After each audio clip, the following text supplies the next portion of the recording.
내 보증금을 지키기 위해서는 좀 아셔야 돼요. 전세 월세만 살 게 아니잖아요. 그렇죠, 아니죠. 네, 내 집 주인이 될 건고 아파트 월세도 줘보고 그러니까요. 2억 가지고 20억 벌 수 있는 방법이 있어요. 김 작가님도 할 수 있어.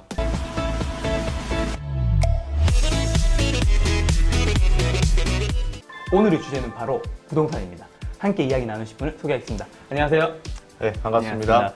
네, 지난 1부에는 우리가 정민우 대표님과 부동산 투자에 대한 이야기를 나눴잖아요. 네. 이번에는 조금 더 쉽게 접근해서 부동산 거래에 대한 이야기를 나눠볼까요?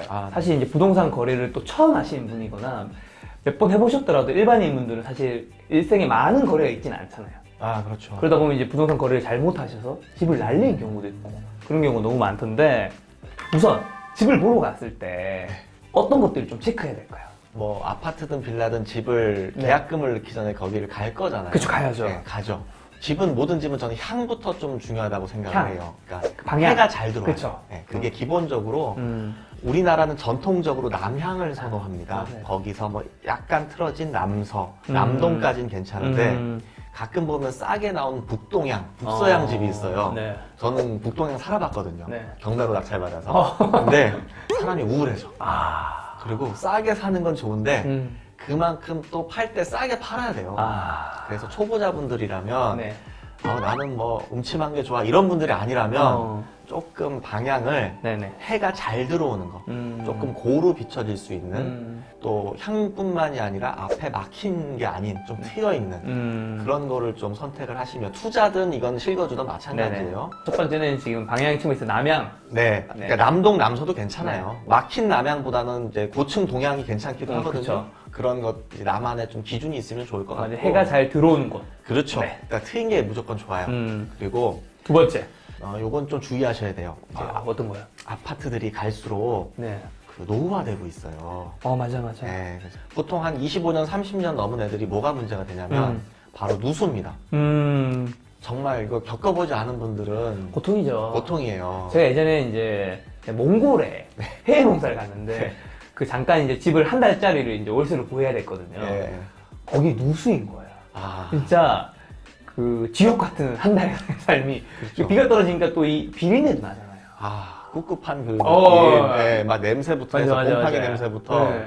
사실 일반 집을 살 때는 네. 들어가서 저는 이렇게 천장부터 쳐다봅니다. 보통 천장 색깔이 하얘요. 그쵸. 그래서 그것도 유심히 안 보시는 분들이 의외로 많아요. 고정만 보고 괜찮네, 싸게 해주세요, 이 얘기만 하고 그냥. 보통 자기 눈높이로만 봐요. 네, 이 고개를 들어야 돼요. 그 누수가 뭐가 문제가 되냐면 한 번에 탐지를 해서 찾으면 괜찮아요. 근데 못 찾는 경우도 많고, 못 찾으면 공구리 계속 찾을 때까지 깨야 돼요. 근데 그걸 찾았어. 네. 찾아서 고쳤어요. 몇백을 들여서. 근데 골 때린 게 일주일 있다 또 새. 그런 아파트들이 앞으로 많이 나올 거란 얘기예요. 기본적으로 한 30년이 넘었다. 네. 그러면은 이제 누수를 좀 확인을 하고 하시면 좋을 것 같고요. 네. 또 더 중요한 게 있어요, 사실은. 그럼 세 번째군요. 이 잔금일을 맞출 때 평일이 아니라 네. 토요일, 일요일, 공휴일에 쓰자는 사람도 있어요. 저 왠지 알 것 같아요. 네. 그날 점심신고 안 되잖아. 안 돼. 전입신고도 안 되고. 어. 이게 뭐가 문제가 되냐면, 한 금요일 네. 한 5시쯤 만나요. 네. 매도자는 네. 소유권이 이제 필요한 서류 다 줬죠. 매수인은 돈 다 줬죠. 네. 그러면 그게 등기가 돼야 되는데 네. 6시가 넘으면 등기 안 되잖아. 등기 안 되잖아. 네. 그럼 등기 안 된 상태로 토, 일 가버리죠. 네. 등기 자체가 안 돼버리는 거죠. 중간에 설정을 잡아버린다든지. 중간에 이제 매도인이 뭐 설정을 딴 거 해버린다든지. 당연하죠. 설정도 잡을 수 있고 팔아먹을 수도 있고. 맞아요. 그래서 금요일 오후에 늦게 네. 잡는 건 좀 일단 조심하셔야 돼요. 의심을 한번 해볼만 해요.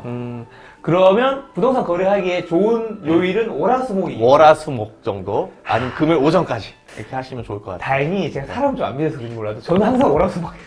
그래요. 일부러. 왜냐면 이게 전세권 설정이 안 될 수도 있고 네. 중간에 이 사람이 무슨 짓을 할지 우리 상점 본 적이 없는 사이잖아요. 그럼요. 네. 그리고 중개업소 사장님들은 매도인 편을 들지 보통 매수인 편 잘 안 들어요. 안 들어요. 예. 매도인은 계속 얼굴 봤던 사람이고, 그러니까요. 매수인 처음 보는 사람이잖아요. 내 보증금을 지키기 위해서는 네. 우리나라 이제 현행법상 네. 배양력을 좀 아셔야 돼요. 그렇죠. 만약 지금 이제 파트가 네. 전세로 들어갔을 때 내 집을 지키기 위한. 그렇죠. 배양력. 전세도 좋고 반전세도 좋고요. 반전세도 좋고. 보증금이 있다면 내 대항력은 두 가지 요건이 반드시 필요해요. 그쵸. 점유와 전입이에요. 네네네. 잘못 생각하시는 분들이 많은데 되게 다르잖아요. 전입 신고만 해도 절대 대항력이 발생하지 않아요. 무조건 이사까지 같이 가야 돼요. 이걸 둘 다 맞췄을 때 네. 다음날 0시에 대항력이 발생해요. 아니 한마디로 오늘 화요일날 내가 전입신고를 하고 이사에 갔어. 이사를 갔으면 수요일부터 내 거. 그렇죠. 그렇죠. 그러면 반대로 집주인 입장에서 보면 네. 화요일날 내가 팔아먹고 바로 설정을 잡으면 네. 내 대항력은 상실되게 되는 거죠. 어. 순위 자체가 뒤로 밀려버린다는 뜻이에요. 예를 들면 그럼 집주인이 그 화요일날 똑같은 날에 네. 전세권을 이제 대출을 받았어요. 그 집을 담보로. 그렇죠. 가능한 그러면 그건 효력이 언제부터 발생해요? 화요일부터 발생하는 거예요. 그럼 집주인이 여전히 유리한 거네. 당연하죠. 이렇게까지 악용하면 사실 당할 수밖에 없어요. 당할 수밖에 없고요. 그래서 보통은 원래는 어떻게 되냐? 네. 내가 전입 신고를 해놓고 음. 그 다음날 반드시 등기부를 떼봐야 돼요. 근데 사실 그 상황에서 네.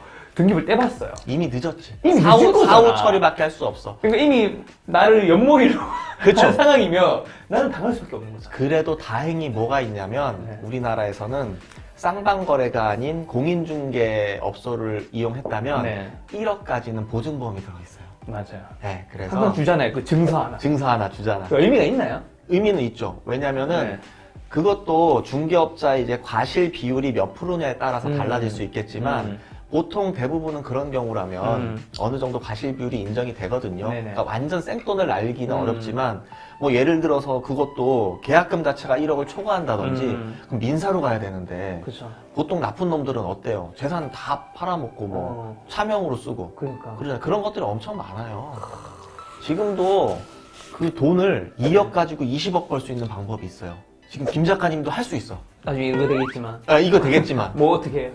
방법 알려드려요? 네네 말씀해 주세요. 하면 안 되겠지만. 하면 안 되겠지만 이런 거 여러분 이런 거 하면 안 된다고 하면 안 말씀드리는 되는 거예요. 근데 이 법의 맹점이 너무 많다는 걸 맞아요. 제가 말씀을 드리는 거예요. 맞아요. 볼게요. 내가 5억짜리 집을 대출 3억을 받고 2억에 사요. 서울 아파트를. 근데 내 돈 얼마 들어갔어요? 2억. 2억 들어갔죠. 얘를 갑자기 얘가 미쳐가지고 4억에 파는 거예요. 팔릴까요? 안 팔릴까요? 팔리죠. 팔리죠. 5억짜리니까. 5억짜리니까 그거를 팔면서 계약금을 보통 얼마 받죠? 10% 받죠. 10%. 그럼 4천만 원 받죠. 그거를 잔금까지 보통 2달 가죠. 그렇죠. 20명한테 받아. 그럼 날아버리는 거구나. 8억이지. 네. 그렇죠? 나는 얼마 들어갔어요? 2억 들어갔죠. 네. 그럼 6억 벌었네. 한 채 가지고. 등기부에 나타나요? 안 나타나요? 안 나타나죠. 안 나타나죠. 거긴 안 심지어는 그거 갖고 대출도 받을 수 있어요. 이게 현실이란 말이에요. 네. 네, 그러니까 우리는 절대 그런 거 사기치면 안 돼요. 사기치면 안 되고 우리가 알아야 돼. 그래서 알아야 이거를 일반 매매가 음. 경매보다 훨씬 위험한 거예요. 적어도 경매는 어쨌든 정부가 끼니까. 국가기관 법원에서 사기는 안 치거든. 일반 매매가 훨씬 위험한데도 경매가 위험하다고 생각을 하는 거예요. 근데 또 공인중개사 그 분들은 사실 죄송한 말씀이지만 빨리 해전하는데 되게 급하시잖아요. 그렇기도 시간이 별로 하고요. 없고. 심지어는 임차권 등기가 된 집에 한 번 다른 임차인을 들이면 최우선 변제라는 보증금을 못 받아요. 그런 빈집에도 넣고 그 매도인과 중개인 간의 수수료를 쉐어하는 경우도 봤어요. 그러니까 내 보증금은 내가 지킬 수 있어야 돼요. 그런 기본적인 개념들이 네. 다 경매에서 파생되는 겁니다. 제가 오늘 날짜에 전입신고와 어쨌든 그 점유까지 했어요. 네. 근데 집주인이 어쨌든 오늘 만약에 설정을 대출해버리면 했어. 저는 어쨌든 지금 차순위 대항력 밀리는 거예요. 밀리는 거예요. 그럼 이게 정부에서 아니면 이런 것들이 좀 법적으로 잘 처리가 돼야 되는 거 아닌가요?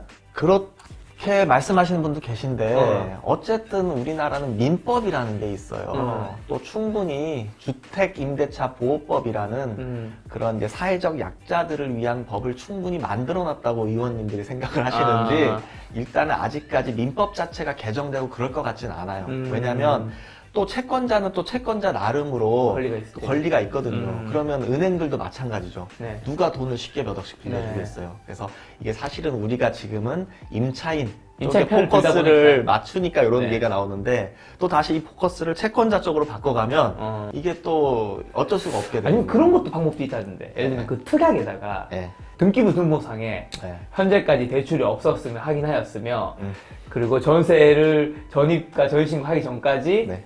집주인이 담보대출을 하지 않는 것을 약속을 하며 네, 맞아요.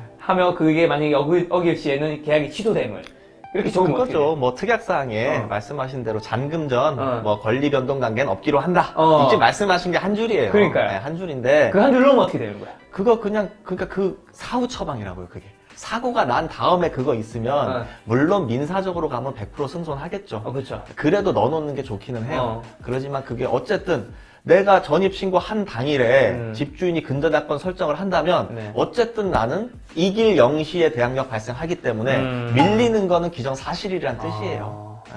어쩔 수 없어요, 그거는. 난 정말 죽었다 깨나도 그런 거 싫다 하면은 집 자체가 깔끔하고 월급쟁이들, 사업하는 사람들 말고 법인명의 말고 이런 것들만 찾아다니는 분들도 있어요. 그래서 저는 그런 분들을 충분히 이해를 해요. 전세자 요즘 뭐 이렇게 보증보험도 잘 돼 있거든요. 그런 것도 활용하시고 하면 네. 너무 이렇게 얘기하면 또 세상에 믿을 사람이 하나도 없어. 맞아. 그렇게 하면 안 되고 그래도 안전하게 거래를 하기 위해서 적어도 평일, 금요일 한 오전까지 그렇죠. 계약 지켜주고 반전세라든가 전세를 거래할 때는 네. 반드시 그 전에 일단 등기부등본을 떼봐야 되겠네. 무조건 떼봐야죠. 무조건 떼봐야 돼요. 네, 무조건 떼보고 깨끗한 자기 내야 되고. 그 등기부등본도 근데 사실 지금 미리 떼놓는다 또. 그래서 저 같은 경우는 항상 그 미리도 떼서 보고 예, 계약하는 날짜에 다시 떼봐요. 맞아요. 그렇게 해야 되는 거잖아요. 바로 그 날, 그날. 네, 바로 몇 초까지 현재 기준으로 다시 떼봐요. 다시 떼봐야죠. 네, 근데 그거를 안 해주는 데가 많아요. 근데 사실 개인이 뗄 수 있잖아요. 그럼요. 등기부등본 사이트 들어가면. 김 작가님은 그나마 거기에 대한 이거는 되게 잘 잡혀 계신 거예요. 지식이 좀 있어요. 예. 당할 반증에서. 지금 일반인들 이렇게까지 모르시거든요. 몰라요. 정확히 개인이 얘기하신 뗄수 거예요. 있어. 네, 맞아요. 스스로 한 500원인가 1000원인가 내면 되는 맞아요. 거예요. 근데 보통의 일반인들은 그때 가면 막 잔금, 중도금, 뭐 이런 막 그 관리비 처리, 뭐 선수 관리비, 장기 수선 충당금 이런 처리 때문에 네. 그런 데가 신경 못 쓴단 말이에요. 그래서 지금 그 부분에만큼은 정말 제대로 알고 계신 거예요. 그래서 저는 이사하는 날 되면 네. 이사집 센터 분들한테 되게 맛있는 거를 좀 드리면서 이사 좀 부탁드리고 바로 그 동사무소부터. 아니 그런 거는 진짜 어떻게 그걸 딱그 제가 이제 원래 고향이 대구다 보니까 아. 서울에 이제 혼자 거래를 하다 보니까 그렇구나. 불안하잖아요. 야. 어쨌든 내 돈 뭐 어쨌든 1, 2억, 3억씩 작은 돈이 아니니까. 그럼요. 그리고 또 그 다음날 거래 다음날 등기부등본을 떼서 네. 등기부등본에 내 이름 위에 아무것도 저작권인 게 없으면 그렇죠. 그때부터는 안전한 이제 거죠. 안전한. 안전한 거죠. 그렇죠. 예, 뭐 넘어가든 말든 뭐 상관없고요. 근데 이 전입신고를 되게 가볍게 여기는 분들이 있더라고요. 예를 들면 이사를 했는 다요일에 자기가 바빠서 목요일 해버리는 거야. 그러면 안 돼요. 근데 네. 집주인이 사실 별로 생각 없었는데 수요일날 집주인도 대출을 한 거야. 그래서 자기 그걸 다 잃어버리는 경우가 제가 얼마 전 뉴스에서 봤거든요. 많고요. 이런 경우도 있어요. 전입은 먼저 돼 있는데 집주인한테 전화가 한 통 걸려옵니다.